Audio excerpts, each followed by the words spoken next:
did you know the untold story of Varaha Avatar, where a demon so powerful, so greedy, he mined the earth of all its gold, drowned its people in terror, and then dragged the entire planet into the depths of the cosmic ocean? Even the mighty gods couldn't stop him. Indra, defeated, the heavens silent, the earth vanished beneath the waves, and just when all hope was lost, a roar echoed from beyond the stars. A divine beast emerged, not just to fight the demon, but to save the world itself. This is the untold story of Lord Varaha versus Hiranyaksha. Once the gatekeepers of Lord Vishnu, Jaya and Vijaya, they were cursed by the four Kumaras to take birth as mortals. As the curse took effect, Jaya and Vijaya started falling from Vaikuntha and disappeared into thin air.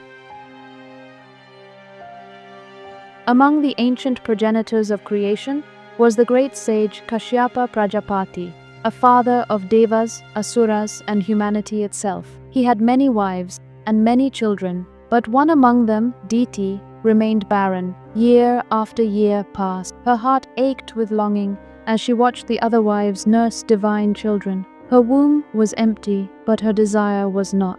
One day, at the hour of dusk, when the sun melts into shadows, during this inauspicious hour, Kashyapa was deep in meditation. But Diti, overwhelmed with longing and jealousy, could wait no more. She burst into his chamber, weeping and pleading, "Why have you denied me, Kashyapa? Why must I suffer this emptiness?" Kashyapa opened his eyes and gently warned her, "This is not the time, O Diti. It is Sandhya, the sacred twilight. To conceive now is to invite darkness into the womb." But Diti, blinded by pain, refused to listen, and the sage, though reluctant, yielded to her request. When the deed was done, Kashyapa bathed again and resumed his penance. But Diti, now filled with remorse, realized the magnitude of her mistake, and Kashyapa, with divine vision, saw what had been conceived. Kashyapa raged in anger and said, "Because you disobeyed sacred order, because your mind was clouded and impure, because you insulted the devas in your moment of passion, you now carry in your womb two fearsome asuras. They shall terrorize the three worlds. They shall crush the innocent, but fear not, for the Supreme Lord himself, Mahavishnu, will descend to stop them." Diti wept and repented, and Kashyapa, moved by her sorrow, offered a final prophecy. "Though your sons will walk the path of adharma, your grandson will be a beacon of light. He will be a great devotee of Mahavishnu." 100 years passed. The earth held its breath, and then from Diti's womb emerged twin sons, their names Hiranyaksha and Hiranyakashipu. Born not in peace but in tremors, both were destined to shake the cosmos. Diti would later give birth to two more children, Vajranga, a powerful warrior, and Simika, a daughter who would become mother of fearsome beings like Rahu.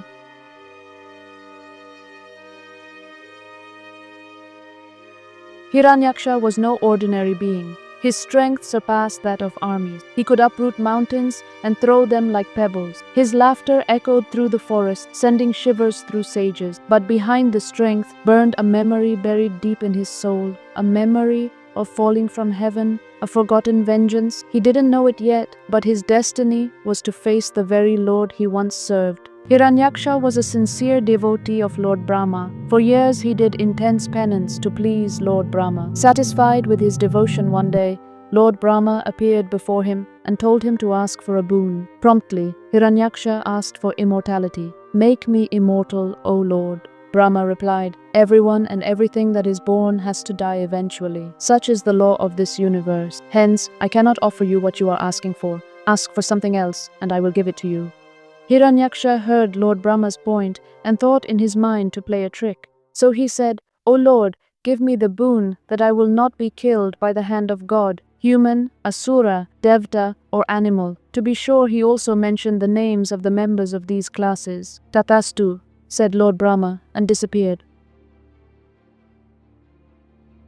The boon made Hiranyaksha indomitable. His powers grew day by day. Such a giant he became that when he walked, Mother Earth trembled under his feet and sky cracked when he shouted. Driven by the thirst for unlimited power and unchallenged ownership of everything he wanted, he started to torture the people on Earth. He beat them, destroyed their yagya, and killed them. In short, made their lives living hell. And when he felt that he had tortured the humans enough, he shifted his attention to the Devas. The celestial city of Amaravati trembles. Hiranyaksha's colossal shadow looms over the golden gates of Indra's palace. The skies crack with thunder as his footsteps shake the heavens. Devas led by Indra gather their divine weapons. Indra mounts Airavata, thunderbolt in hand. Agni, Varuna, Vayu stand ready, but their eyes betray doubt. Hiranyaksha bellows, the sky rips. He smashes his club against Agni, sending him flying into pillars of flame. He catches Varuna's attack mid-air and crushes it. Vayu's tornado scatters like dust. Indra charges with a divine cry, launching the Vajra, thunderbolt. Hiranyaksha catches it, crushes it in his palm, and slams his fist into the sky. Indra falls, defeated. Airavata crying out. Devas lie scattered. The gates of heaven burn. Hiranyaksha roars in victory as golden flames engulf Indraloka. The skies darken. Silence falls. Fearing for their lives, the Devas then took shelter in the mountain caves on earth. Hiranyaksha's relentless obsession with extracting gold from the earth had devastating consequences. As he mined deeper and deeper into her very core, the planet began to destabilize, its cosmic equilibrium shattered. Once gently suspended in the vast fabric of the universe, Earth now trembled, her foundation weakened by his greed. And when the Devas sought refuge within the ancient caves of the earth, Hiranyaksha, driven by cruelty and a thirst for domination, descended into madness. To torment them further, he did the unthinkable. With all the gold stripped from her depth, he plunged the wounded earth into the primordial abyss, the infinite, dark waters of the cosmic ocean.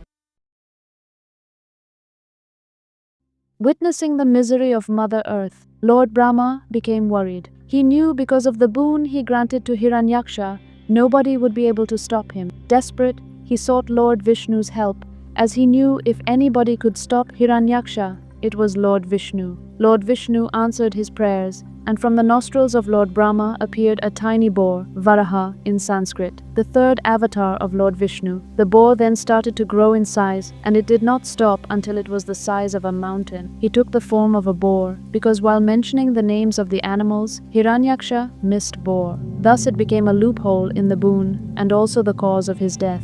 Varaha, emitting a dreadful roar, he took one mighty leap into the air and dived into the ocean, tearing the clouds with his hooves in his way in. Meanwhile, on the seashore, Hiranyaksha and Lord Varuna, the Lord of Ocean, accidentally met. In his pride, Hiranyaksha challenged Lord Varuna for a duel. Varuna knew, because of Lord Brahma's boon, Hiranyaksha was mightier than him at that point of time. He also knew about Lord Vishnu's Varaha avatar, so he played a trick. He said, "O mighty Hiranyaksha, I am old and I am not your worthy opponent. You should seek Lord Vishnu and challenge him. Only he in this entire universe is a worthy opponent to you." The words of Lord Varuna enraged Hiranyaksha, and he started to look for Lord Vishnu. Narada informed Hiranyaksha that Lord Vishnu was rescuing Bhumi Devi from the bottom of the ocean. Varaha had dug his tusk into the ocean bed and lifted Mother Earth onto it. As he began rising toward the surface, Hiranyaksha rushed in, and seeing Varaha lifting the earth, his anger multiplied. He called Varaha a fraud and challenged him. Without paying any attention to him, Varaha lifted Mother Earth safely on the surface. With a mighty roar, furious, Hiranyaksha threw his massive mace at Varaha. But Varaha moved quickly, and the mace missed him. Blinded by his pride and arrogance, Hiranyaksha then started hitting Varaha on his chest with bare fists. In retaliation, Varaha hit him hard on his face and tossed him in the air. Hiranyaksha fell over his head and died on that very spot. Thus ended the story of Hiranyaksha. 2 lessons we learned from Hiranyaksha's life. 1. Unrestrained desires always leads to destruction. And 2. The disrespect and exploitation of nature or Mother Earth inevitably leads to destruction. In the upcoming video series, we will discuss the revenge of Hiranyakashipu and his ultimate downfall in the hands of Vishnu. If you like this video, please kindly like, share the video, and support us by subscribing to Chronicle Capsule. Don't forget to comment the name of the Supreme God, Varaha.